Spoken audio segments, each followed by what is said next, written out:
Bonjour à tous et bienvenue pour cette seconde session de notre série Back to the Future of Energy, avec aujourd'hui une thématique qui est structurante et qui est d'actualité, puisque on va aborder différents scénarios, différents roadmaps, différents plans d'action qui vont nous permettre d'arriver à nos objectifs à l'horizon 2030 et 2050 derrière. Avant de rentrer dans le vif du sujet, je présente ici quelques prochaines réunions, prochains rendez-vous que le Cluster Tweet vous propose prochainement, avec eh bien, déjà jeudi, une collaboration autour de la biométhanisation et du potentiel de partage d'énergie à Auchin, donc à Tinlo, avec le 28 mars, une autre collaboration à Flandres, Wallonie, autour d'un appel à projet de RWE, donc l'énergéticien allemand qui est actif dans l'offshore, entre autres, et qui propose aux startups et aux solutions innovantes un encadrement très spécifique. Le 29 mars, une opportunité sur un call lié aux batteries, énergie, et le rendez-vous de l'année du secteur de l'énergie, en tout cas pour le cluster de ses membres, c'est notre assemblée générale qui se passera au Château Bayard le 4 avril prochain, où seront explicités les challenges que nous attendent les réseaux, qui nous seront proposés dans le cadre des réseaux, de l'eau et de l'énergie, et éventuellement aussi, pour ceux qui s'intéressent sur l'hydrogène, à Francorchamps le 18 avril, une rencontre autour de l'Heavy Duty Mobility et également fin mai, une mission princière co-organisée par ma collègue Catherine Delahaye qui va être tournée sur le Nexus Énergie Eau. Donc voilà, ça c'est pour la petite fenêtre des prochains événements. Tout ça est disponible sur notre site web clustertuit.be, évidemment, donc n'hésitez pas à y jeter un œil si vous voulez en savoir plus sur d'autres activités. Donc, back to the future, 5 sessions. On a déjà la première session qui a eu lieu le 21 février passé, avec un chouette succès en termes de fréquentation, des chouettes sujets qui ont été présentés. Tout ça est disponible encore une fois sur notre site avec la vidéo. Aujourd'hui, on va parler de roadmap, on en parlera juste après, et on se donne aussi rendez-vous, 3 autres rendez-vous après, qui sont le 11 avril pour parler de stockage mutualisé. Le 16 mai, on va parler des nouveaux accords volontaires, nouveaux accords de branche, avec en tout cas la collaboration plus active d'Agoria sur cette session-là. Et on terminera avec une session dédiée évidemment aux véhicules du futur, avec le plan borne qui est en préparation aussi par le gouvernement ces mois-ci, en consultation, et le véhicule to grid qui permettra peut-être aussi de répondre à certains challenges du réseau. Donc cette série de 5 webinaires organisés en collaboration avec Wagralim et Agoria, et évidemment, vous êtes tous les bienvenus à toutes ces sessions. Un petit teasing pour la session prochaine, donc du 11 avril sur le stockage. On va aborder le stockage sous différentes formes. D'abord, le stockage mutualisé, évidemment, c'est quelque chose qu'on sait qui répondra à certains challenges des réseaux, donc la thématique qui sera abordée le 4 avril. On aura d'abord une présentation d'une opportunité concrète qui sera présentée liée au positionnement de la filière. Il faudra venir le 11 avril pour en savoir plus.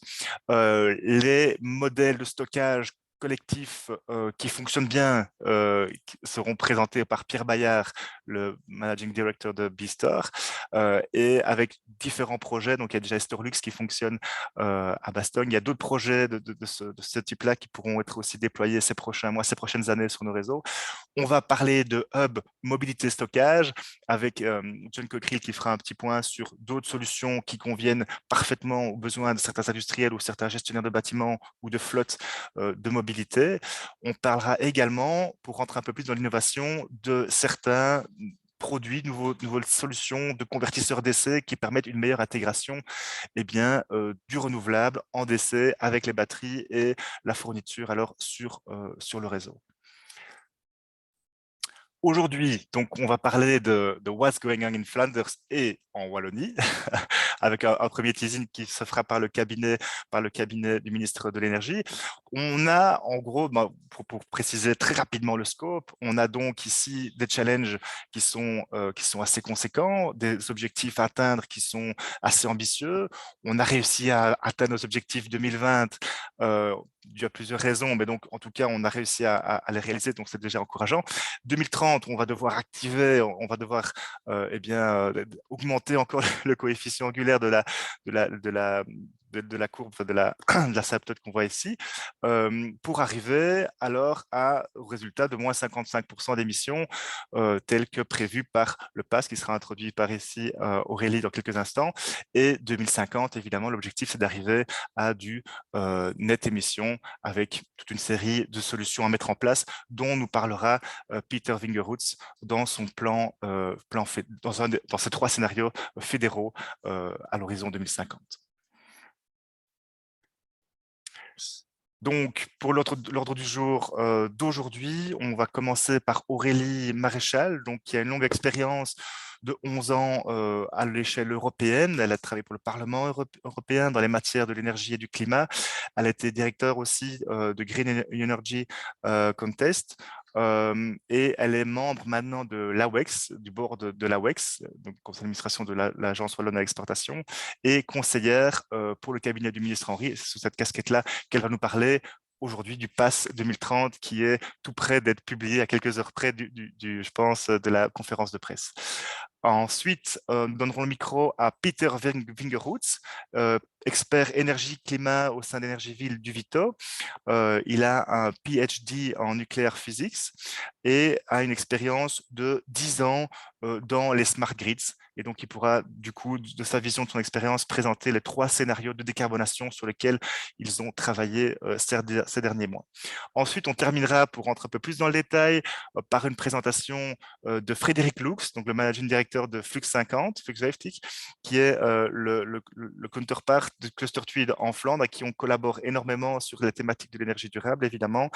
Et Frederik a donc une expérience de 20 ans, de plus de 20 ans dans l'innovation dans le secteur de l'énergie, et il pourra du coup faire la part belle à certaines technologies qui sont inspirantes aussi pour nos entreprises. Voilà, donc c'était un programme assez chargé aujourd'hui. Donc on va commencer par Aurélie, je te donne la parole. On fait ensuite une session de questions-réponses qui seront administrées par Cédric Brûle via le chat, s'il vous plaît. Donc n'hésitez pas à poser vos questions en chat et on les posera à Aurélie directement. On en prendra une ou deux et puis ensuite il y a une session de questions-réponses plus transversales peut-être qui pourront être adressées par la suite. Voilà, Aurélie, je te laisse le floor et le micro est à toi. Parfait. Donc, plutôt en anglais? Yes, it's maybe better in English, of course. Yes. It's bilanguage, so the question can be in English or in French. We can translate it, so up to you. I was speaking English, in French, but... Yeah, that's why I was wondering, but it's okay. Thank you. Hi, everyone. I don't know if you see the screen. Yes, perfectly, yes. Okay, perfect. So yes, I'm going to be speaking today quite shortly about a massive plan, which is the Climate, Energy and Air Plan of Wallonie, Horizon 2030. So as it was just teased now, it actually just got the final approval by the government like a couple of hours ago. So you have a proper teaser because the official press conference from the government is in 2 hours. So please don't tweet during this presentation. Although what I'm going to present was largely already adopted in the first reading in December, but we had some confirmation about the final plan that was just now. So the presentation is quite long, so I'm not going to present everything, but you will receive the slides afterwards, which will then provide a full summary of a 200 pages document. But I'm going to emphasize maybe some aspects today. So, oh, sorry, let me just see. Yes. So just formally first on the process, we are talking about a commitment of the Wallonian government. So at the beginning of this term, 2019, Wallonian government was one of the first one to declare its ambition to increase the objective in terms of reduction of greenhouse gas emission, minus 55% by 2030.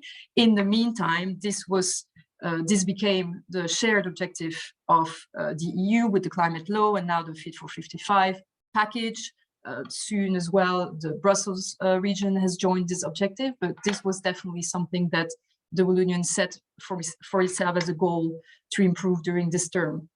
So based on that, we had a very large consultative process, also with an innovative way of doing, with a citizens panel, but also, of course, more classical consultation of the stakeholders, different work by the administration, because of course this is a very transversal plan that touches on pretty much any kind of policy of the region.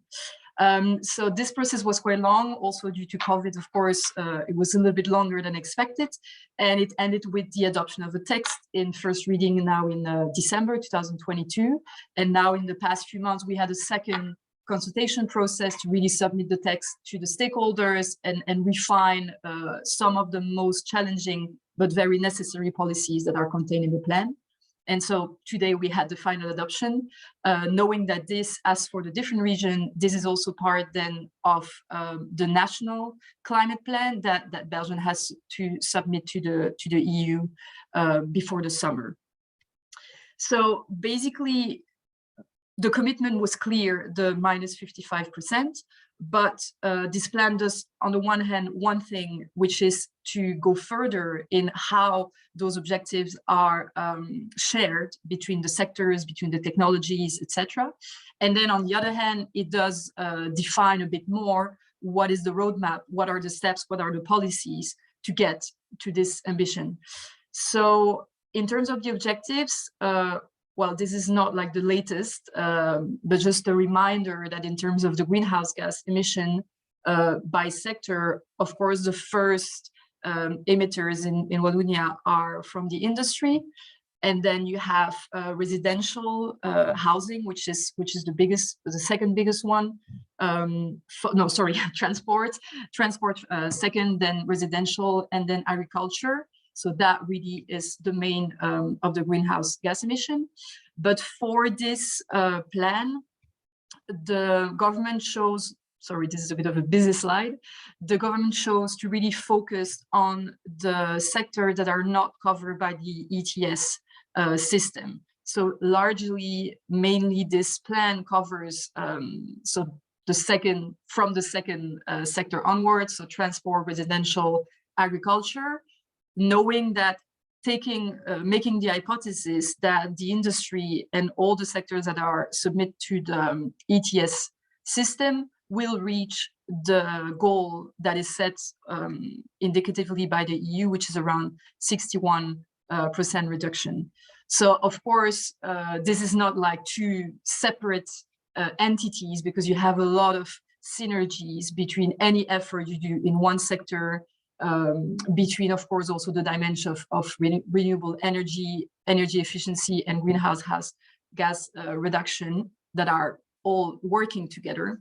So even though there are no specific policies for the industry that is linked to the ETS in this plan, there are a lot of interactions. And we also touch upon the new accord de branche, I actually don't know the translation of this one, in this plan as well. So this means also, for those of you who are going to see the numbers, that basically to reach this 55% in total, it translated to an effort of 47% for the non-ETS sectors. So here you have, I'm not going to go in details here, here you have in the last column, basically the agreement of the government on how each of the sector is going to contribute. So it's a 47% on average, but the trajectories and the possibilities, the potential of each sector is not the same, meaning that some can do a bit more and some will do a bit less. So you have here like this big table, you can look at it afterwards, showing how basically we are following the trend. And I think Renaud just mentioned it before, you have a downward trend of the emissions lately, but compared to the business as usual trend, we need to have really a steeper curve and have really some shifting policies that allow to have an acceleration of the trend. Apart from greenhouse gas emission, as I was saying before, there are also two big ambitions in terms of renewable energy on the one hand, which is about a doubling of the current situation in Wallonia, and also a reduction in terms of energy consumption, so energy efficiency. And it's really the vision of the plan to work with the increase of energy, renewable energy, the decrease of fossil fuels, with policies going with it, and the increase of energy efficiency, mainly in buildings, but also in transport. And all of those dimensions together really are what is boosting and allowing the reduction of greenhouse gas emission at the end. We also have, I'm not going to go into details here, but we'd also have a strong attention to just transition and energy poverty with a goal of really reducing there. And we know with the last month and the energy prices crisis, how important that is for everyone on the citizens level, but also on the enterprise level. And there is also a strong emphasis on air quality in this plan, because it's an integrated plan for climate and energy, and also quality of air. So, oh yeah, I don't have the slide here, but I can show it later, or I will add it to the presentation afterwards. In terms of the renewable energy, this is based, so this idea of doubling the production is definitely based on all the potentials that are there, and on really a mix of technology with a stronger emphasis for electricity, first on solar and then wind, but also the rest that is totally to be unleashed, but also with a stronger focus on renewables for heat, which has been so far not so much developed, and where the potential is quite big, whether with also solar, but also with biomass, which is the word that I'm just forgetting now, so with wood and those derivatives. So you will see in the plans, for those who are more interested, a lot of numbers and directions into where the investment should go and where the policy should focus in terms of support as well. So that's for the first part of the plan, which is, as I was saying, not only saying we're going to do 55%, but to divide it into the different sectors and different ambitions. And so the second part and biggest part of the plan is really about all the policies and measures that have to be put in place. So the government didn't, in a few months, reinvented the wheel either. A lot of the policies are of course ongoing, and it's not the point to just put that in the bin and start from scratch. A lot of the policies that are now in the plan are already in place, or were already planned. But the idea is now to have really this transversal vision, and also to have a governance mechanism of the plan to be able to follow year by year how we're doing on the trajectories of the emissions, and are the policies in place sufficient so that we can adapt, adjust, increase, reinforce some of the actions. So maybe what is interesting, I already touched upon that, but to sum it up, there are 5 overarching guiding principles for this plan that you will see appearing in every sector and in every type of policy. So the 2 first I already mentioned is really important, is the strong focus and the priority given to energy efficiency and resource efficiency as the first source of reducing demand, and so reducing emissions. And the second one, which is really in this triad, is the reduction of dependency to fossil fuels, also for geopolitical reasons, strategic reasons, and the counterpart of really boosting renewable energy. So those 2 principles are very much at the core of everything. And then you will have a lot of policies that are more in the realm of accompanying the actors, whether the citizens, the enterprise, local constituencies, etc., to be able to put in place those alternatives. It's very clear, like that's the logical example in terms of transport. you do have the challenge of electrifying vehicles, but the first challenge is to provide alternatives to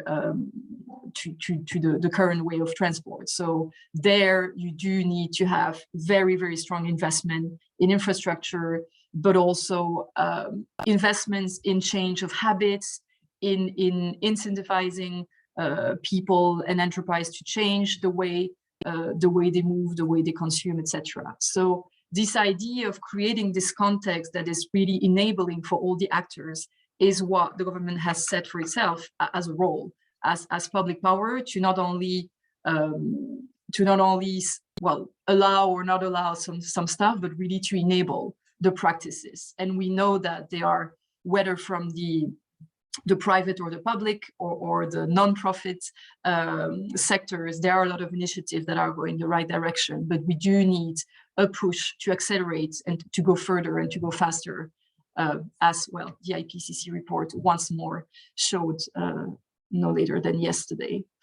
And then in terms of the guiding principle, this just transition I already mentioned, this is a very important dimension that the government is putting forward, which is also not new, but which is really going together with the fact that some of the steps that we have to take, whether in abandoning fossil fuel heating or going faster in terms of the renovation of buildings, this has to go with social and economic measures so that the pace can be sustained. So this is a very important element. And the fifth one really goes into this notion of increasing participation, because it's also a very important component of having the acceptability of the measures increased. People, everyone will need to make some change, and change is easier when it's understood, when it's discussed, when all the stakeholders, the citizens can take part. So there, the mechanism the governing mechanism of the plan are foreseeing several steps and several moments where the government can, on a regular basis, seek advice, get some best practices, communicate more to really have everyone on board. So I will still just present, I think, 3 slides. So here you have basically the table of contents of all the policies and measures in the plan. So there are about 200 actions, maybe a bit more now with the final text, that are going really, as I was saying, is totally transversal. Climate policy is touching everything. Every sector, every type of policy is contributing to enabling or not the achievement of the climate goals. So this is what is really present here. You have, I would say, the first 4 chapters that are very much this triad of energy efficiency, renewable energy, and the color greenhouse gas emissions. So in the field of energy, with specific measures to go out of fossil energies and specific measures to increase renewables. Then there are quite a lot of orientations in terms of the energy markets and the future of the networks, the necessity to boost the networks for electrification, but also other new uses. And then the 4th one, as I mentioned already before, this massive axis of action around energy efficiencies in building. This is really where, I mean, that's no surprise, and it's already on the way, where a lot can be done.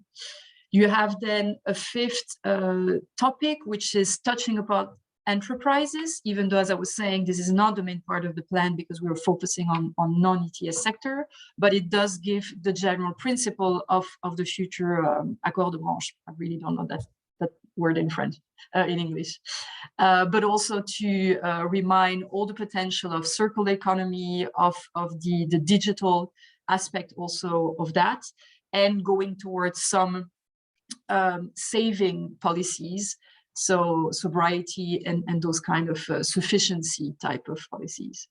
You then have the 2 big sectors that I mentioned at the beginning. So policies around sustainable agriculture that are largely based on the common agricultural policy that was adopted last year, but then with some focus really on what is contributing the most to reducing the footprint of agriculture.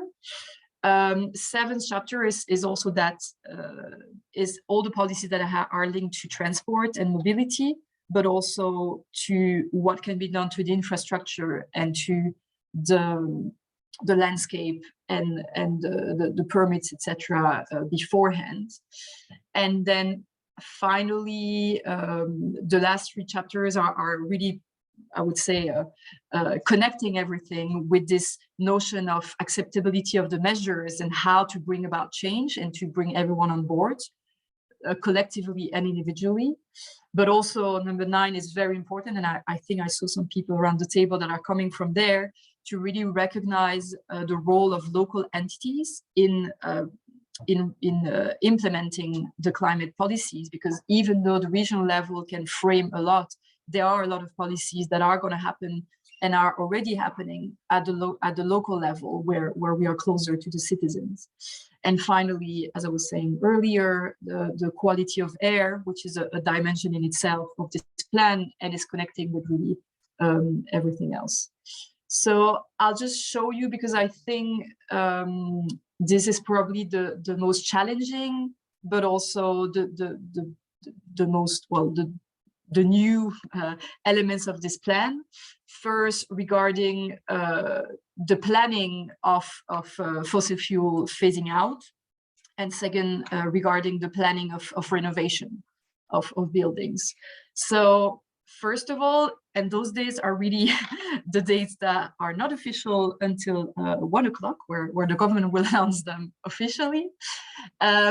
So there is a commitment, which is clear from the Wallonian region, but from everyone, to go for carbon neutrality in 2050, and for a total complete phasing out of fossil energies by 2050. So here, with this plan, the government is really taking its responsibility to plan the way there. Definitely when it comes to heating. So we have a new measure on coal and mazout, I just forgot the name, fossil fuel heatings, to start replacing more systematically with renewable options.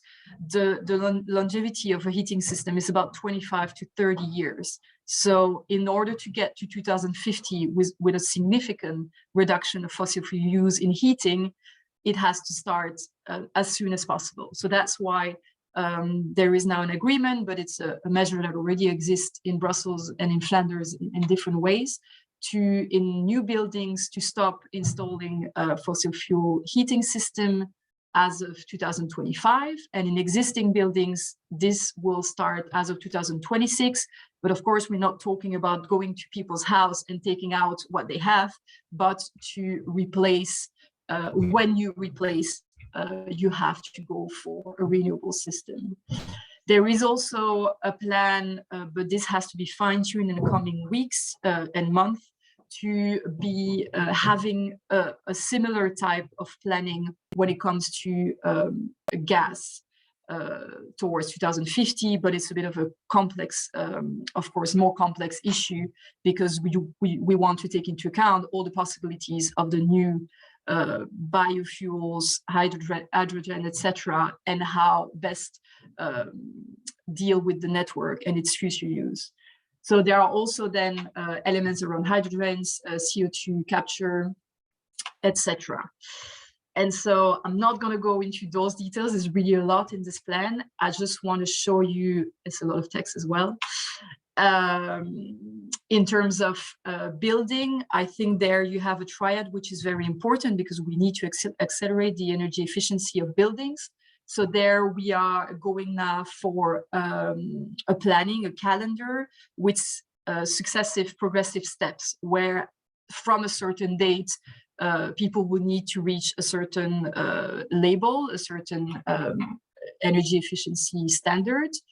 And we are doing that through targeting the moments where it's easy to renovate, basically. So you will have now obligations to reach, for example, the label F when you put something for rent, or when you are renting and your tenant is changing. So that's the moment where it's easy to renovate, and then you have a few years to reach a certain label. Same when you buy a property, when there is a change of property, that's also a moment where it's easy for people to renovate. So by putting those milestones, it's easier that we can progressively reach this ambition, which is at 2050, but which is quite close down the road, of this label A for all buildings. Of course, here, this is the calendar from Wallonie, but we know there's a lot happening at the moment at the EU level, and things will have to be aligned as well. So I see that it's been 20 minutes, so I'm actually going to stop here. You'll see there's a lot in this plan. It's more of a teaser that you will read the slides afterwards that are, sorry, just in French. Maybe just to finish with this dimension I haven't mentioned. So this climate plan is a lot about mitigation, so reduction of greenhouse gas emission, but it also contains the seeds of a parallel strategy which is ongoing, which is regarding climate change adaptation. And we know that this is something, unfortunately, that has to happen more and more. We had floodings, we have now severe drought that are, well, foreseen, and heat waves that are foreseen. So the idea of really reinforcing our capacity to adapt to new conditions and to make the most out of it is also very much part of the climate policy of the government. So yes, I'm going to stop here. I'm welcoming any questions, whether on what I've said or what I haven't said, but I know the time is quite short, so I'll stop there. First, thank you, Aurélie, to have presented in English, because it's easier for the non-French speaking the speakers later to understand the Wallonia version, because we will speak about Flanders, so it's good to use the English language. Je vais quand même utiliser le français puisque les questions sont posées en français ici pour les questions. Je vais en prendre deux maintenant, et peut-être qu'il y a deux questions précises qui pourraient peut-être être répondues par écrit aussi. Je t'inviterai, Aurélie, si tu as le temps, de voir Bien aussi sûr. les questions par écrit. Je vais prendre les deux premières. La première est une double question. Les 28-29% d'énergie renouvelable mentionnés, d'objectifs 2030, je pense, est-ce que c'est à considérer en partant d'une base avec ou sans la réduction de consommation finale énergétique qui est prévue aussi? Et c'est une double question. Est-ce que l'apport d'énergie renouvelable est inclus dans ces 28 et 29%? Oui, donc les objectifs sont bien... Bon, du coup, je suis Ouais, pour les super. réponses. Pour le cerveau, c'est plus logique. Alors, c'est là que je ne dois pas vous dire de bêtises, hein, bien sûr. Donc, c'est bien un objectif de part totale de sources d'énergie renouvelable à l'horizon 2030. Et donc, on est en fait de l'ordre de 31 TWh. Et donc, on a à la fois, l'idée, c'est en effet, c'est que cette part, elle est le résultat des deux. Elle est le résultat de l'augmentation de production de renouvelables et aussi de la diminution de consommation, quoi. On a un différentiel sur le numérateur et sur le dénominateur. Dans le plan, vous avez les différents éléments. Donc, en fait, pour les objectifs, j'en ai pas parlé ici, mais il y a une série de modélisations qui se font au niveau de l'administration en matière climatique pour les bilans qu'il faut rendre à l'Europe. Et ici, pour la combinaison des différents éléments, c'est une modélisation globale, en fait, avec les différentes dimensions. Donc elles sont bien interreliées, quoi. Est-ce que l'import est possible? Alors, le gouvernement a décidé de vraiment baser cet objectif-là sur de la production sur le territoire wallon. Ça, c'est l'ambition. Il est prévu dans le plan qu'on puisse faire appel de manière complémentaire une fois que, on va dire de manière secondaire, quoi. C'est vraiment l'idée de pouvoir utiliser tous les potentiels en Wallonie, mais ensuite de pouvoir activer que ce soit les projets avec d'autres États membres ou les imports, etc. Mais en tout cas, à ce stade, l'ambition est vraiment assez forte au niveau wallon uniquement.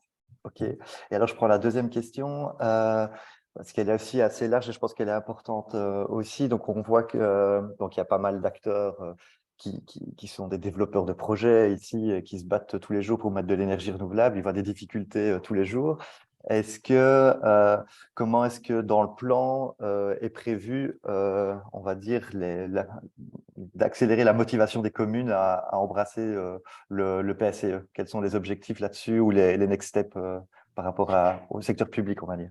Mais donc, je vois qu'il y a notamment des réactions par rapport à des cas d'éoliennes. Oui, oui, En effet, typiquement. parfois, il peut y avoir, là, je ne pourrais pas vous répondre sur les cas précis, évidemment, dont il est question. Mais donc, du coup, il y a deux éléments. Hein. Sur l'éolien, finalement, le plan fait référence principalement à la PAX Eolinica 2, donc, qui a été adopté il y a quelques mois et où maintenant il y a vraiment un boost en termes de mise en œuvre et où l'ambition première est vraiment de réduire les freins à tous les niveaux. Mais évidemment, je ne peux pas garantir qu'il n'y aura jamais encore de petits couacs, mais en tout cas, ça c'est, je veux dire, pour l'éolien en spécifique. Pour la politique locale, on a quand même déjà eu... l'idée, c'est de pouvoir construire sur base des plans des PAEDC et des plans POLEC au niveau locaux. On a vu, et ça c'est une confirmation aussi, qu'on inscrit dans le temps la manière dont, avec les nouveaux subsides régionaux vers les communes pour les plans climat locaux, le fait de pouvoir permettre l'engagement de RH au niveau local pour mettre en œuvre ces plans, c'est typiquement le genre d'élément qui a vraiment fait un saut qualitatif important. Un autre élément, ça va être le fait de pouvoir regrouper, quand c'est des petites communes, de pouvoir avoir des facilitateurs et des politiques plus transcommunales, on va dire. Et il y a vraiment cette intention, mais du coup, elle se matérialise maintenant par un travail sur comment dire, la base légale à long terme des plans POLEC, pour pouvoir avoir cette simplification administrative, parce qu'on sait que parfois on met aussi on demande en fait beaucoup aux communes, et il faut que ça suive derrière, ou parfois on a aussi une série de moyens qui sont dégagés, mais dans des procédures différentes. Et donc, le fait de pouvoir aussi rationaliser les procédures d'appel à projet, de pouvoir aller vers des droits de tirage au maximum. Donc, ça, c'est l'ambition. C'est l'engagement, en tout cas, dans le plan par rapport aux communes, c'est de pouvoir transformer le maximum de choses en droits de tirage. Et on travaille maintenant sur les textes légaux pour le faire. Ok. Je t'invite, si tu peux, puisqu'il y a deux questions précises sur la biomasse ligneuse, mais qui pourraient peut-être être répondues par écrit. Si tu as me répondre. Sinon, je vais devoir consulter. Je ne suis pas experte de tous les détails, mais je vois bien. Sinon, on peut envoyer un contact. Mais voilà, il y a deux questions par écrit. Si j'ai le temps, je les reprendrai en fin de parcours. Mais pour être sûr que chaque orateur ait son temps, on va continuer. En tout cas, grand merci pour la présentation. Évidemment, on fera le relais du PSE de manière officielle quand il sera sorti dans 2 heures. Voilà. Exactement, merci beaucoup. Renaud, je te laisse la parole.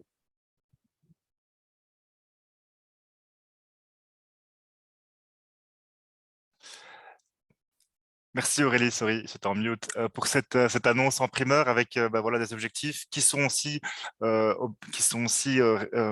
proposés sous forme d'action, donc à réaliser. Donc il y a un côté concret aussi dans les différentes thématiques qui sont abordées. Ça, c'est assez intéressant. On partagera le pass peut-être avec le feedback d'ailleurs de ce webinaire-là dans quelques jours.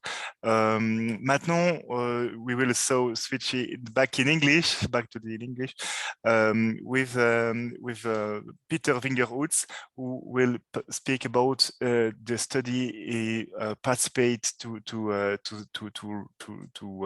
do at the federal level. This time with 3 scenarios to reach the objective of 2050, and also with some practical aspect and some concrete realization and way to get to this objective.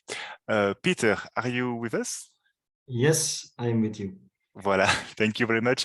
I'll let you the floor for 20 minutes and then we'll come back for some questions afterwards. Vous pouvez mettre votre question en français, mais si vous me permettez, je vais speaking in English. Yes. So, thank you. This is what I will present today is a result of a study we recently did. First of all, EnergyVille. Who is EnergyVille? We are a quite large energy research institute. At some point in the energy transition, we decided we are too small in Flanders to all go competing against each other on research. So everything on energy research east of Brussels was united in EnergyVille. So VITO, KU Leuven, IMEC and U Hasselt, they for all the energy parts are part of EnergyVille. We do a lot of research on electricity networks, both on low voltage as high voltage HVDC grids, battery storage, power electronics, thermal systems, district heating, and so on. I belong to the energy strategies and markets, and today I will present indeed how we can go to a net zero society in 2050 and which investments need to happen along the way. This is a slide I usually use to tell students that the life in energy is more than yes or no nuclear, to show that also electricity is only 1/5 of final energy consumption.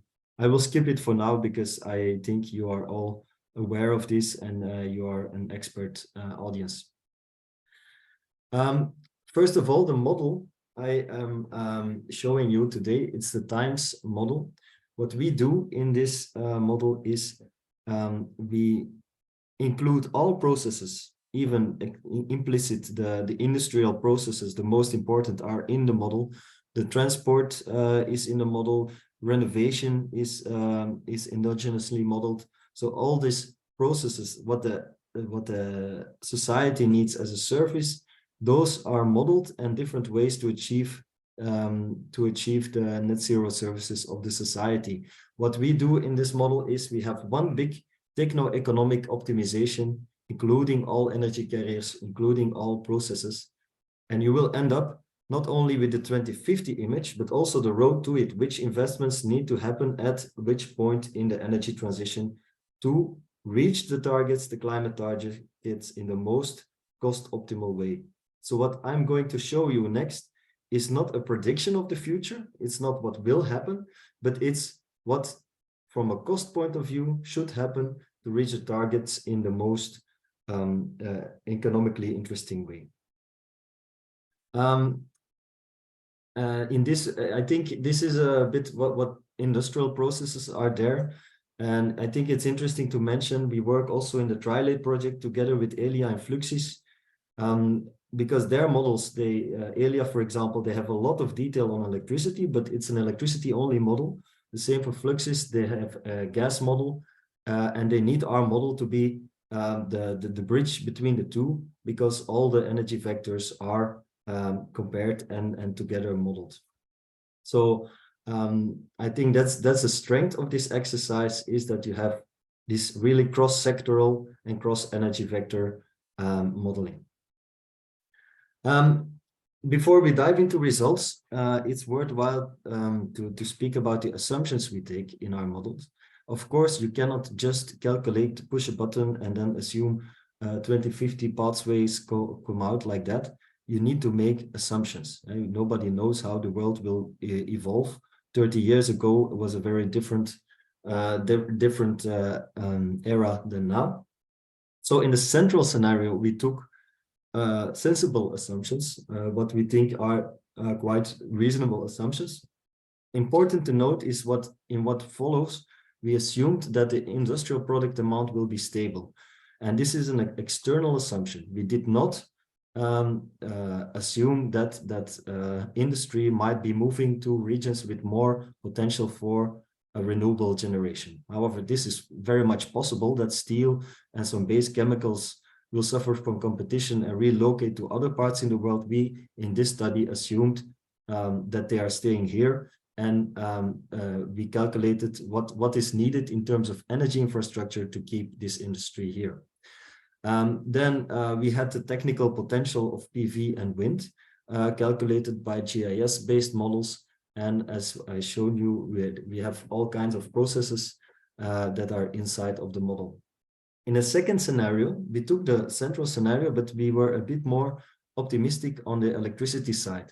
What if you can have direct access to additional 16 gigawatt of offshore wind in the North Sea, on top of the 8 gigawatt potential we have in our Belgian North Sea? That's what the assumption there. And also investments in small modular nuclear reactors are allowed in 2045. So including innovation when they will be available, 2045 is a reasonable assumption. And then the clean molecule scenario, we decreased the cost of hydrogen import.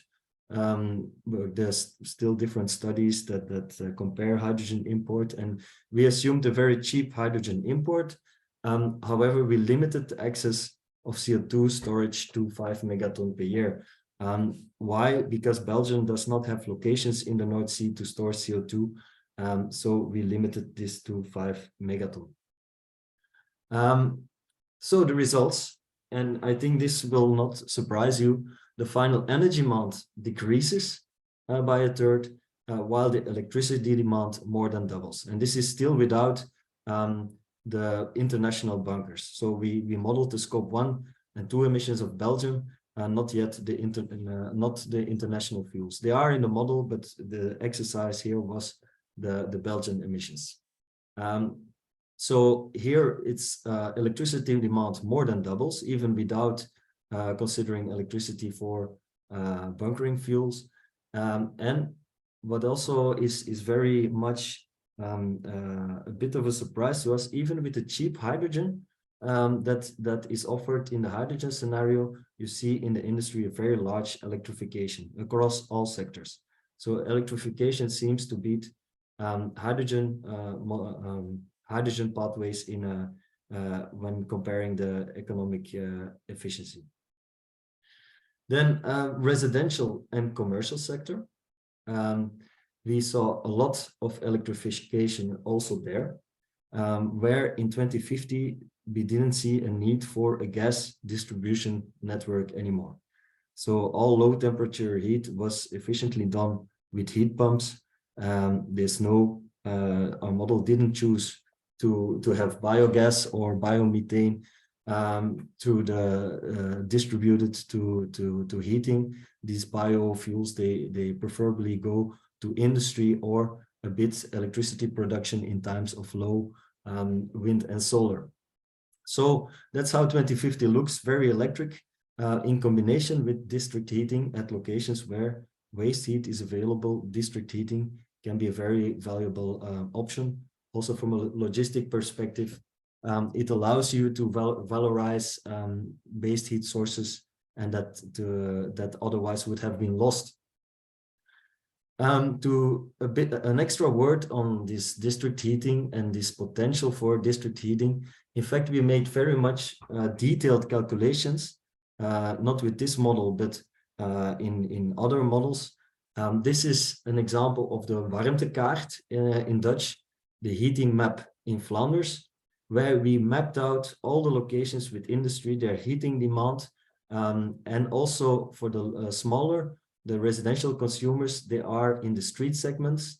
On sub-street segment level, you can see the energy demand, and on for the large ones, we have a range of their heating demand. So if you are a project developer, you can look to this heating map and see where district heating might make sense. And if you click on the points, it's an interactive map. I will not show it now, but you can see which company it is, which sector it is. And so this is the basis to go calculating where do district heating make sense, and where should we go for electrification. And we are making these more detailed calculations based on a combination of data sets, satellite data, cadastre data, normalized with these data that are mainly from the DSO. And I wanted to show this because this is an area where, in terms of data availability, Flanders is ahead of Wallonie. So we have this for a few years already, and I would be very interested if the Walloon region would have similar granularity and resolution for the data. Okay, that's for the built environment. Now the power sector, where usually a lot of details are reported. You see here the evolution of the power generation, and a lot of media attention went to the electrification scenario where the small modular nuclear reactors were selected. So they were in the most techno-economic optimal power mix in 2050. But for me, the main takeaway of this picture is that by 2030, we need to accelerate the renewables in all scenarios. So accelerate renewables as fast as we can. I think this is the message here. In the scenarios where you don't have nuclear, you need more hydrogen to generate electricity at times where there's low wind and solar availability. And also here, of course, you see the large increase in electricity consumption. The wholesale price proxy, we have the production cost of electricity. And here, sorry for the colors, it's not very clear, but the lowest scenario is the electricity scenario. And then you have the central, and then you have the molecule scenario that are very close together. But allowing access to offshore wind in the Doggerbank or any other location in the North Sea outside Belgian waters is really having a large impact on the electricity price you can expect. However, if you look at the plans of Elia, there's no energy infrastructure yet, or there's no plan yet to connect that amount.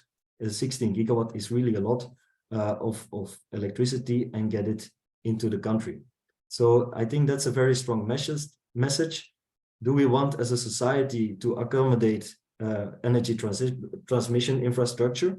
For example, we all know the problems that were had in Ventilus and Boucle d'Hainaut, or do we want as a society to have this cheaper electricity prices available? So I think this model result and the results of this exercise in general are should be the start of a societal dialogue rather than an end result.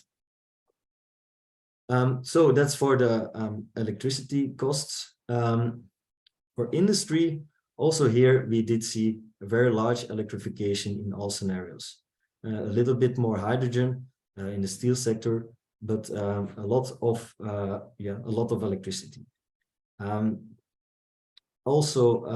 Let's talk about hydrogen.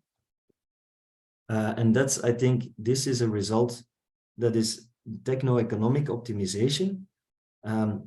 Pre-2030, we don't see an uptake of green hydrogen as being economically efficient or economically interesting. Why? Because simply we don't have the electricity available to feed to the green hydrogen. You need this electricity for the uptake of electric vehicles, of heat pumps, where you achieve much greater emission reductions than if you would put the electricity first into the green hydrogen and then only afterwards going to decarbonize your other power mix. So uptake of green hydrogen, not before 2030, even 2035. So not in the next 10 years. And that's the result of a techno-economic optimization. The policy pathways or what is wanted from a political point of view can be very different. Then also important here, the balance between import of hydrogen and an electrolyzer, they're actually very different among the different pathways. Only if you assume very cheap import of hydrogen via pipeline, for instance, through Spain, that can be very cheap. Then you see an uptake of import of hydrogen. But it's also import of hydrogen via shipping will be very hard. Liquid hydrogen is difficult to transport in large quantities. And if you do it via ammonia, the ammonia to hydrogen conversion step is killing the business case. It's a very energy intensive process. So import of hydrogen via shipping seems like a very difficult story also in the longer term. Another note on industry, we don't do it for Belgium alone, these decarbonization pathways. I should not say decarbonization, I mean emission reduction pathways, because some industries you cannot decarbonize, there will be carbon involved. And you see here the European steel, cement, glass, chemical, and fertilizers. I think this map makes clear that we are at the industrial heart of Europe, together with the Netherlands, Rotterdam, etc., and the North Rhine-Westphalian area in Germany. So that's just a side note. And energy system cost, we also calculate what it costs to take climate action, and it's between 1% and 4% of current GDP. So is that a lot? Is that not a lot? I think personally, from a personal point of view, I think that's certainly feasible, where we compared the costs of tackling climate change to a scenario where a low CO2 price was assumed and there was no climate action assumed. So there is a cost to fighting climate change, and this is something we quantified. Finally, the 2030 targets, I put this slide in because we had the presentation before. And I think at this point, it is important to come back to the fact that our models are not a prediction of the future. In 2 of the 3 scenarios, the reduction, the Fit for 55 is achieved, and the emission reductions are achieved, but our model is not a prediction, and there can be very differences with the real world. For example, our model has a lot of CCS as being cost effective, but there's no infrastructure yet for CCS. The renewables need to go ×4, ×2 for wind, ×4 for PV. By 2030, if we look back, the installation speed of these renewables is not nearly fast enough. The permitting procedures are not fast enough. So while the 2030 targets are achieved in the model, in the real life, if we will get these 2030 targets, I think the saying in French is "Je retiens mon souffle." It is still to be seen whether we get there. So the next steps, first of all, finally, I think there's a lot more sensitivities that we calculated. And I presented 3 today, but I invite you all to have a look at the website. And for example, we have the system costs of a system that is based more on nuclear than on renewables. And there's a lot of really nice sensitivities, which I don't have the time to go into details to. So in summary, what needs to happen? I think exercises like this need to be updated constantly and adapted to the different circumstances. 2 years ago, or 3 years ago, the gas prices were very different. We had a corona pandemic. So there's constant updates necessary. And I think also we need a broad societal discussion on the boundary conditions of the energy system. What do we accept as a society? Which risks do we accept? Which energy infrastructure do we allow for? And what do we expect of the electricity prices? Those are the most important discussions. Thanks a lot, and I look forward to the discussion. Thank you, Pieter, for a clear presentation. You were very strong because you have answered to the question during your presentation. So there was a question related to the role of green molecules in heating in buildings.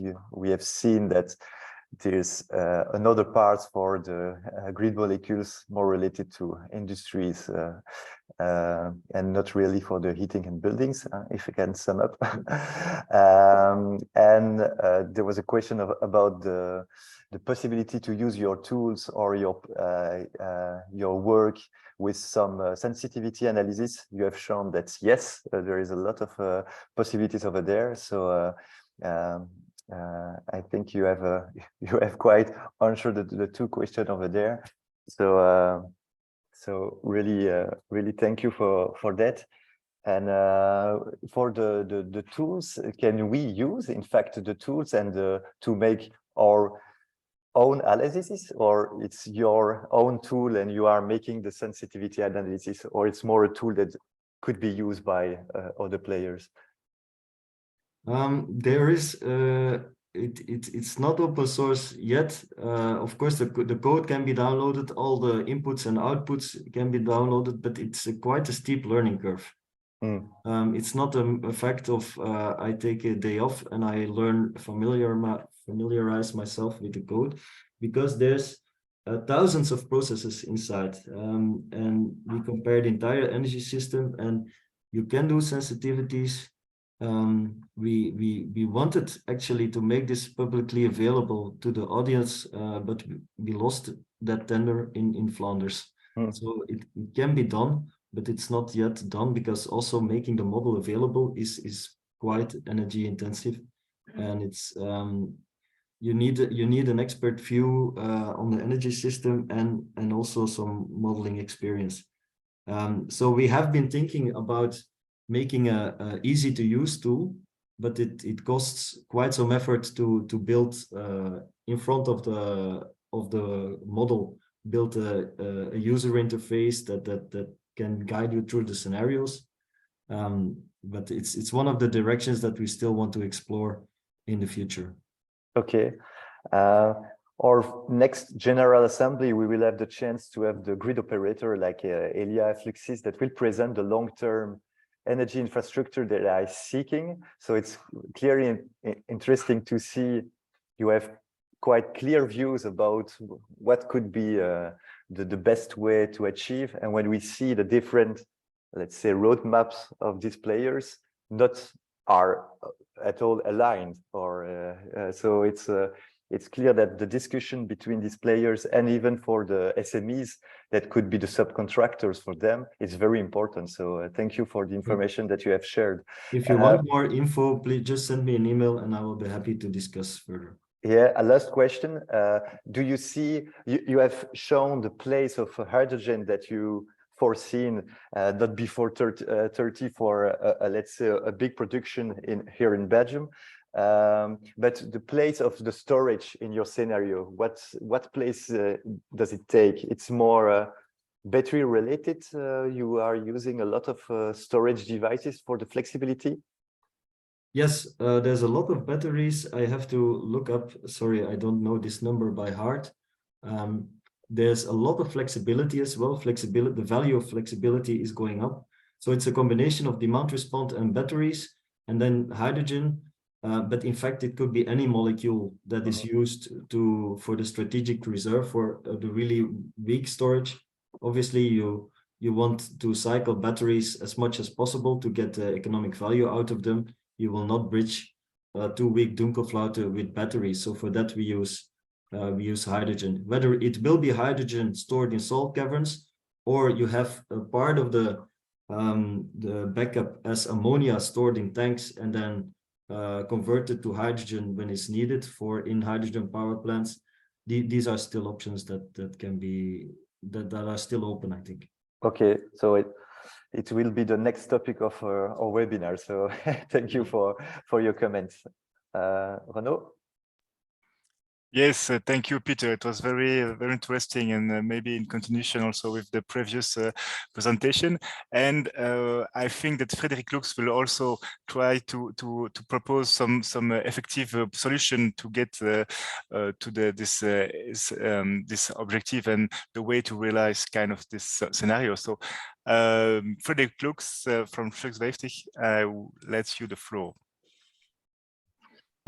Thank you, Renaud. And I think that Peter first needs to unshare its screen. Maybe, yes, Peter.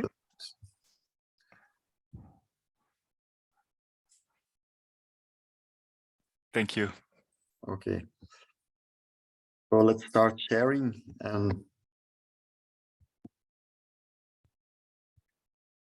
there it should be. Thank you, first of all, to Cluster Tweet for this interesting insights already also in the Walloon pathways towards climate neutrality. And that in combination with what Peter has shown is actually also in line with what I will present. And in our case, I will come from bottom up. What is happening on the field in Flanders already, which roadmaps are existing, which initiatives are also bound to those roadmaps. So that's what I would like to introduce you during the next 20 minutes. And to be honest, we have seen quite a change over the previous time, and I need to go to the next slide here. Due to the Ukraine crisis.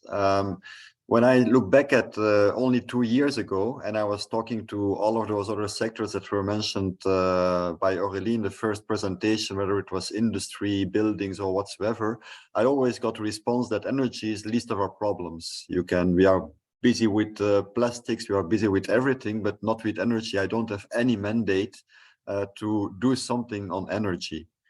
And if you take a look at what is happening last year, everybody was looking at us and saying, okay, I want it all and I want it now. I want to have it, and it was that cheap energy.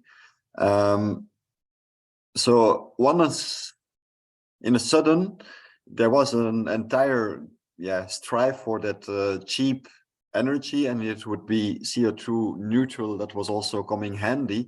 But I do see that there is a lot of fuss happening around that one, and that we are not sure what will happen in just 2 years, because if we know something, it is that prediction is very difficult, especially when it's about the future, as Niels Bohr was attributed to say, but actually it seems that there was already a parliamentarian, a Swedish parliamentarian, who said it beforehand.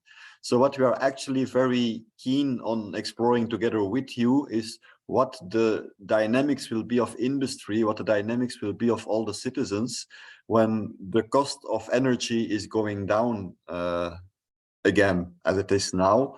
And we do see that on a Belgian level, there was 35% less of gas consumed, but that there is a plateau now, so that there is no further reduction. And in electricity, we see the same, with around reduction of 17%. But also there we see that it's platooning now, so there is no further decrease, and it will yet to be seen what will happen at industry, at a citizen perspective, when prices are back to normal again. What are we doing as Flux 50? Well, actually, we're quite close to Cluster Tweet in what we do. Actually, we are doing quite the same things, but only for energy, so not for water. And we are focusing on the Flemish region, and we try to have there a Flux 50 ecosystem that we are, let's say, mobilizing in 3 different aspects of energy transition. So we try to inspire them. I also hope that I will be able to inspire you a little bit during the next 15 minutes. But we're also connecting, and I do believe that we need to accelerate. And if we will dive into the roadmaps and into the projects, you will see that there is a lot of emphasis in our working on getting that acceleration going. And having road mapping exercise in such a thing that is that broad as energy transition in only 20 minutes, it's really unfeasible. So I will also not try to do that. Know that we have created together with our members in a bottom-up approach 4 different roadmaps in 4 different topics. One on thermal energy. So one of the things that came out of it is that we don't want to focus on heating, because we also see a cooling question coming up. So we are really focusing on a roadmap on thermal energy. One on replicable renovation. We do see that in construction, when we construct new buildings, we are able to reach that climate neutrality, but the real challenge is inside that renovation aspect. We also focus on connecting buildings within energy communities, within positive energy districts. And last of not all, and I will focus more on that one in the remainder of my presentation, on security of supply, so large-scale energy. And we do have for each of those 4 topics a roadmap, an action plan. And as you can see, these are all clickable links. So when we do share the presentation, you can go to our website by clicking on each of those links, and then you will find, unfortunately in Dutch, a broader description of what we in Flanders are looking to sustain on innovation and acceleration kind of way in those 4 different topics.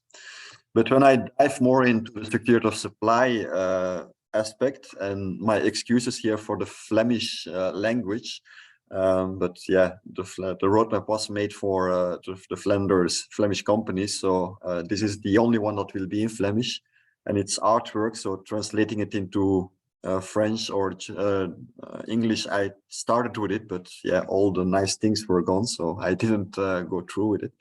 But the global ambition that we see is quite in line also, fortunately, with what has been shown by Pieter, and also with what Walloon region is striving for. So we do expect an electricity demand of a factor 3 actually by 2050. And we also do believe that with that, energy will become a scarcity in the European Union. So let's say that renewable energy becomes a scarce good inside the European Union, and that prices will also reflect that scarcity. We do see that a lot of sectors will need to electrify in order to attain their 2050 targets, but it's not possible to electrify everything. So we do see that there will be a need for molecules in the ETS sector for high temperature heat, and that we will probably need to import a lot of those molecules, whether it will be in ammonia, whether it will be in methane, methanol, that will need to be seen. But while Pieter is saying that there is a large energy loss in creating those energy vectors, I do agree with him. But on the other hand, those methane and methanol and ammonia can be used as building blocks within the ETS sector. So having then that conversion back to energy might not be happening, since we do believe that a lot of it will be used anyway in the chemical business. But we do need to also find that security of supply, that sustainable security of supply, where we do believe that molecules will be playing a part, but on a large scale. But so this is a little bit the global ambition behind what I will be talking about later on. And we also took the view of not only having a roadmap, this is only the beginning of the roadmap, but also look at what is our actual ecosystem within Flux 50, and what do we need within the region in order to get all those roadmaps also put into practice. And I would like to share with you 2 of those ecosystems that we have in Flanders and also in Belgium that we're trying to activate actually through our members. And when we take a look at thermal, and I will focus now here in sake of time on thermal in industry, we do see that we need that generation and conversion capacity. We need to create that heat. We need to distribute and transport it. We need to control and store it on one way, and thereafter we need to use it in practice. And if we are missing one of those links inside our ecosystem or within our supply chains, we might get into trouble within the Flemish and the Belgian region. So we really try to facilitate projects in Flanders across that entire ecosystem, and we also use that ecosystem view to see where we need to actively search for new projects within the area. And I will not have the time to really discuss all of the projects that are put inside this slide, but I would like to highlight some on each of the different parts of that ecosystem. So when we take a look at the generation part, you can see that there is a lot of fuss going on, for example, on concentrated solar thermal, so using really parabolic mirrors to produce heat. And we are actually also subsidizing a project which is investigating whether we can use such a parabolic mirror, not only for generating heat, which is part of the, let's say, the spectrum inside solar, but we can make those mirrors semi-transparent and then use the other part of the spectrum to produce electricity. So let's say create a combined heat and power system, but not based on the traditionally known combustion engines, but really create a CHP based on, let's say, solar thermal energy. Of course, we need then to distribute that heat, and we do see that pipelines are not always the best way to transport it out of cost and also out of flexibility.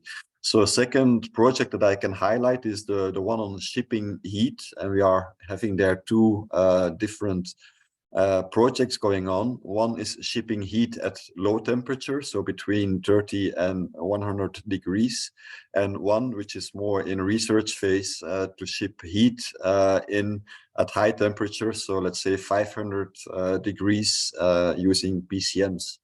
And in that kind of way, we are trying to really accelerate that access to waste heat from within the harbor areas.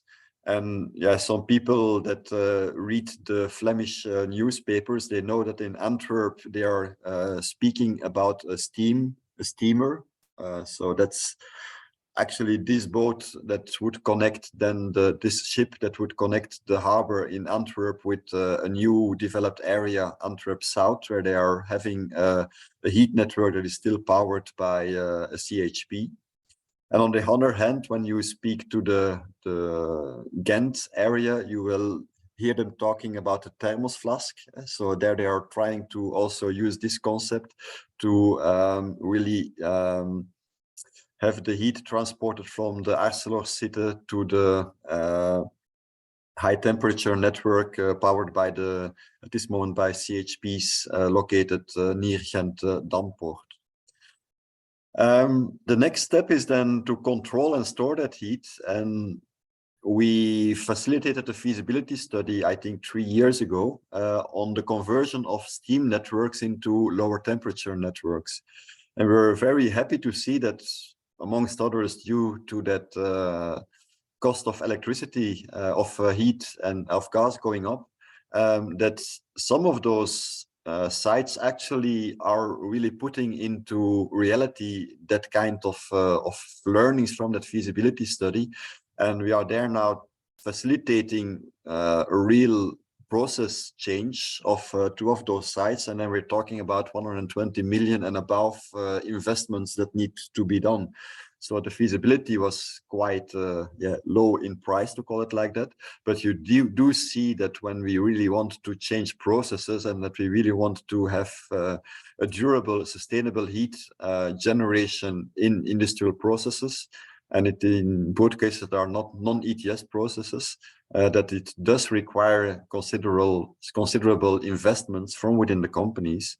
But of course, with then later on, the strive to be one of the first to become climate neutral and also to have the operating expenses later on a lot lower. It's not only about high TRLs there, we are also really looking at low TRLs, so really basic research in what is called the Flemish moonshot, where, for example, we are looking on how heat processes in energy-intensive industry, so really high temperature processes, can provide flexibility to the energy system. So Pieter already mentioned it in his presentation. If we want to have that renewable energy system in the future, we also will need to change our behavior, and we will need to adapt to really demand energy when there is an abundant availability of energy.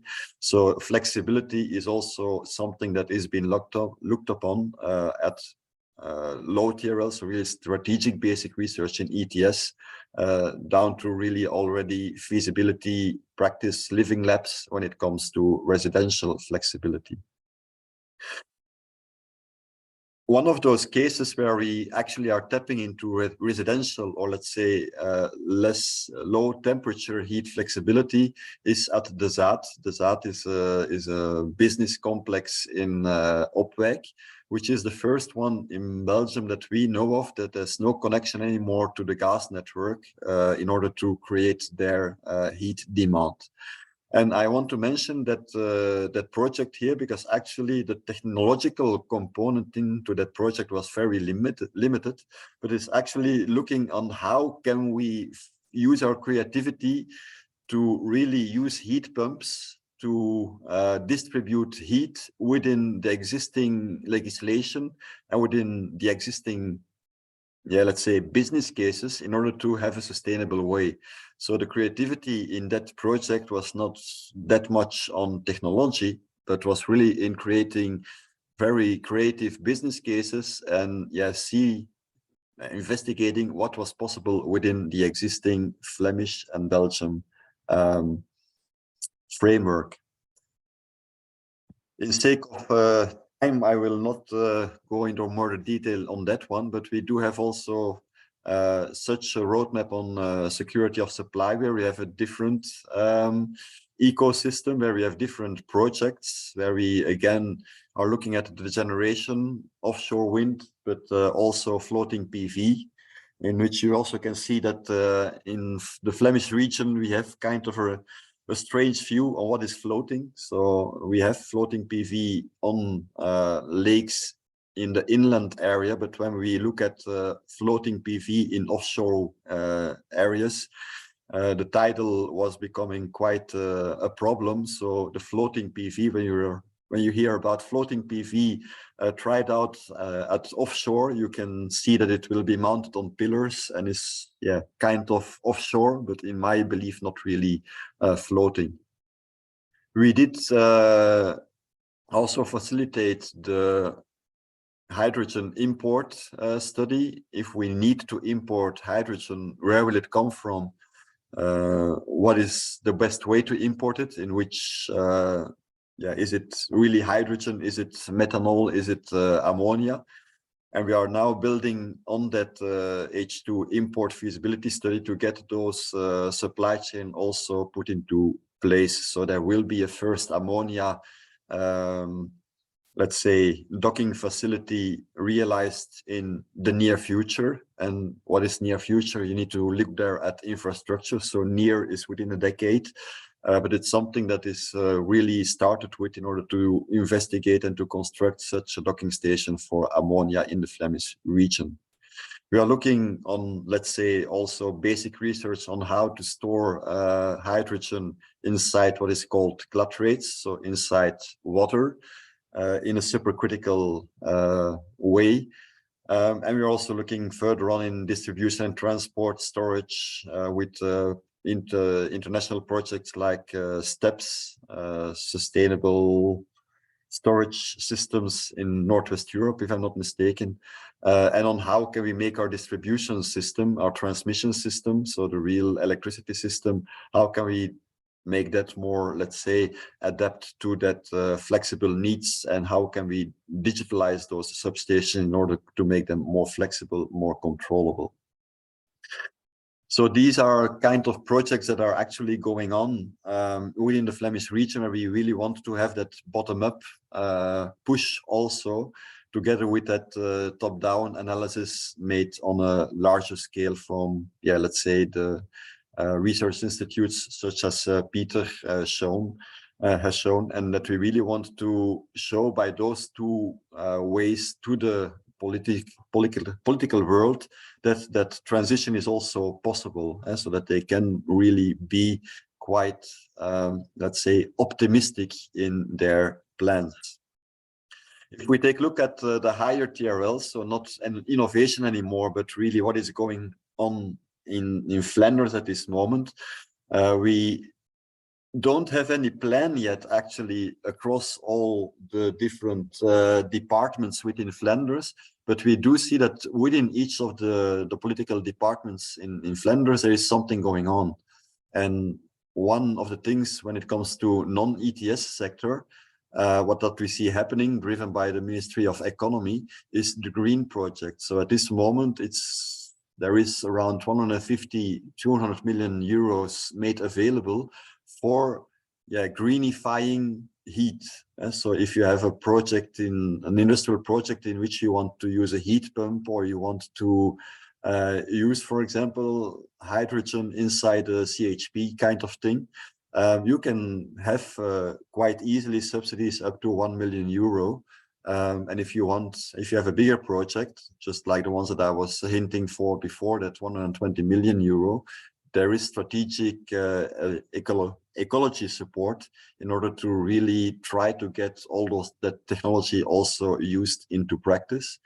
And we're also seeing that one of the problems that we have with all that transition is also supply chains, and is really have the skilled persons at the right place. So there is also a Cook project. It's common research and common dissemination of knowledge, in particular in the food sector in this case, where we make a connection between the energy world and the food production world to really inspire each other on what we can do, but really on real down-to-the-earth projects in order to have a sustainable food production within the Flemish region.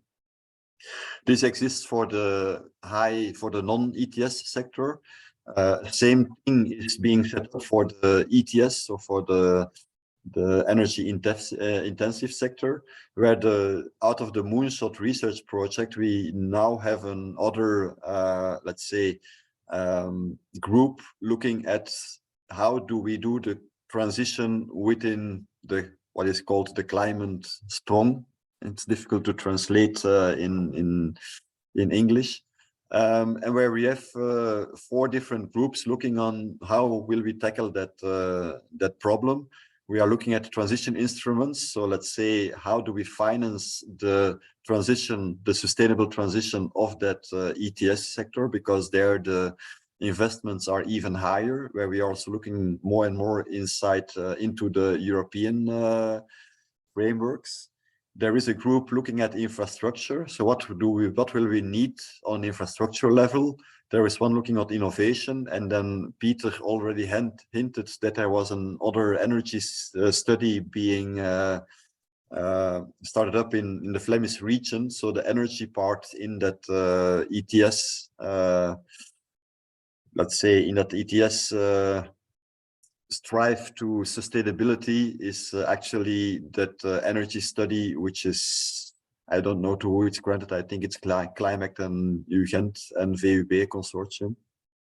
And they need to take a look at what are the needs when it comes to CO2 capturing and reuse, when it comes to low carbon molecules, and when it comes to electrification. So that is also something that is, an effort that is going on, on which we feel quite some political pressure to go as fast as we can in defining those solutions. What are we focusing on ourselves as Flux 50? We do believe that when it comes to making that energy transition, that we will need to search for cross-sector and cross-border energy system visions. So that's also the reason why we are quite keen on working with Cluster Tweet, but also in a larger respect with the International Clean Tech Network on how can we connect all our ecosystems and all our knowledge and competences, and really look at a European view on this kind of energy transition problems. We have an action on innovation, but scaling up those high impact projects. So it's not only about innovations, putting them into practice, and also that in an international value chain for the import of sustainable energy molecules is something that we are working on quite actively within Flanders. And we are saying that, okay, we do need some projects on that conversion also inside our project portfolio. But this was very short, but it's 12:30 more or less. If you want to know more on one of those projects or on all the projects that we are facilitating, please don't hesitate. You can always contact me or one of my colleagues. And we also have a project leaflet on our website, which is fortunately in English, and which is, let's say, kept up to date each year. So there will be a new one by May or June this year. You can find on our website also here. It's a clickable link. So please, if you need more information, don't hesitate to contact us or to take a look at the leaflet. Thank you. Thank you, Frederik, for your presentation. I just mentioned for everyone, because there are some questions in the chat related to the link with water technologies, because you are not cluster related. You have some projects related to water for sure, but there is a blue cluster, there is a water circle cluster in Flanders. But we are organizing together next week, same hour, 11, a webinar with RWE, so the German producer of energy, related to an innovation program that they are launching. So for the people that are interested by offshore and blue, let's say, technologies, it will be a specific 1 hour webinar with an opportunity over there. So it's just to promote our next webinar together. Thank you. I see one question of Eric, and I take it, and after I think we will close. I read it because I didn't have the time to read. So it's interesting to learn from other regions when designing net zero scenarios for Wallonia, and Flanders is clearly leading the way when it comes to fossil fuel phase out and district heating. When trying to tackle the Dunkel flood situation in the coming years, Wallonia should stick to its policy of relying on significant potential for backup heat from wood energy, either at the individual level or collective system, so multi-source district energy, and an hybridization strategy of the 2 other regions are largely overlooking. I don't know if it's not really a question, it's more a comment. Well, you tapped there inside the discussion on biomass, which is actually also a very big discussion on a European level. So I was one of the experts at the Committee of the Regions for the Renewable Energy Directive 3, so the recast of what is actually now, which is part of the Fit for 55 legislative train. And there is also a big debate on when is biomass renewable. So that's, I do agree with Eric that we tend to forget, especially in the Flemish region, biomass as being a sustainable feedstock. But there is also a huge debate on a European level, because there is also that other topic, biodiversity, in which all that biomass also has a certain role to play. So it's not that easy, that discussion, which is going on at European level. Thank you, Frederik, and I let the final word to Renaud. Thank you, Cedric, and thank you to all of you. I think it was very interesting and full of content in the third speech. Sorry. And thank you to all the auditorium who were present. We will share the presentation and the contact in the coming days, and with the video of the webinar. And of course, just a word on the collaboration between Flanders and Wallonia. We see that, of course, there is some European opportunity at Interreg, for example, but also federal opportunity. So the call of offshore we discussed about is a real one, but also BELCO is the name of the collaboration call of project federal. So we are active together, Flux 50 and Cluster Tweed, to support good projects to this subsidium way. Voilà, thank you very much to all of you, and for most of you, we see back together on 11th of April. Thank you very much. Bye-bye. Thank you.